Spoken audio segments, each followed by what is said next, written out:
La chronique Sur la glace est une présentation de Captodor, hygiène du sport. Captodor, passe à l'action. Bienvenue à cette autre chronique sur la glace. Aujourd'hui, on va s'attarder aux défenseurs, mais lors des récupérations de rondelles. On le sait, avec l'élimination de la ligne rouge, c'est devenu de monnaie courante de mettre énormément de pression sur les défenseurs. Donc, ceux-ci doivent être en mesure de se libérer de cette pression en utilisant les feintes, les changements de direction. Et pour ça, bien, plus souvent qu'autrement, il faut utiliser l'intérieur et l'extérieur des lames de ces patins, ce qu'on appelle les quarts. Et plus précisément, Mathieu Gravel nous en fait état lors de cette démonstration qu'on va voir à l'instant. En premier lieu, il faut savoir où est le joueur adverse. Il est à quelle distance de moi. S'il est trop loin de moi puis je fais la feinte, ça ne sert à rien. Dans cette situation-là, viens chercher le cercle, attends qu'il s'en vienne sur toi. Un coup qui est engagé, qui est à un bâton de distance, là, ma feinte va être efficace. Pour récupérer la rondelle, on utilise les corps internes. Là, on y va tranquillement. Quand la rondelle est disponible, pourchasse-moi, je m'en viens à la rondelle.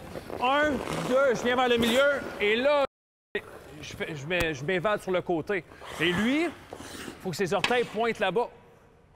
S'il reste en arrière de moi, puis il fait juste ça, bien, automatiquement, il va pouvoir venir me fermer. Moi, il faut que je l'amène poser de où je vais aller. Bien, je veux que tu prennes le temps de rentrer, patiner vers la bande là-bas et t'évader par la suite. Alors, sur cet exercice, vraiment, c'est un exercice de poursuite. Donc, on place une rondelle en fond de territoire. Le défenseur, une fois qu'il a pivoté, on veut qu'il utilise vraiment l'intérieur de ses lames, donc de ses quarts, les quarts intérieurs, pour justement être en mesure de changer rapidement de direction. Donc, on a une simulation. Ce qu'on veut à l'entraînement, c'est voir ces défenseurs feinter d'aller d'un côté et ensuite ramener rapidement la rondelle de l'autre afin de se défaire de son couvreur. Ce qu'on veut, là, comme l'expliquait Mathieu, c'est que les patins pointent dans la direction opposée à celle qu'on va choisir. Donc, on force le poursuivant à se compromettre et par la suite, on change de direction. Alors, c'est ce qui est sollicité là, dans cette technique de feinte et de changement de direction pour les défenseurs en utilisant l'art de la glisse, les quarts.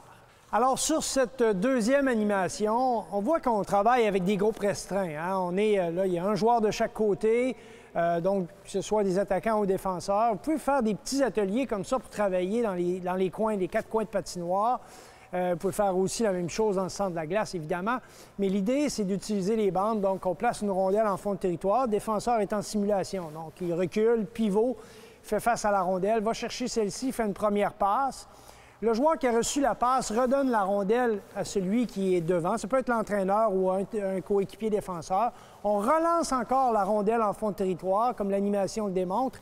Et là, on va faire la passe de l'autre côté. Comme ça, en tant que défenseur, lorsqu'on récupère la rondelle, on peut distribuer la rondelle soit sur le long de la rampe, soit encore dans le corridor central, habituellement où est placé le joueur de centre. Alors, l'idée, c'est de reproduire des situations de match, mais en faisant énormément de répétitions. Donc, plusieurs répétitions pour justement s'assurer que notre défenseur sait comment utiliser l'intérieur de ses lames de patin, donc les quarts intérieurs, comme on l'a dit précédemment. C'est vraiment très, très important. Et vous pouvez travailler comme ça les fins, début d'entraînement avec vos défenseurs afin d'augmenter leur efficacité sur les récupérations en rondelle libre. Bonne semaine.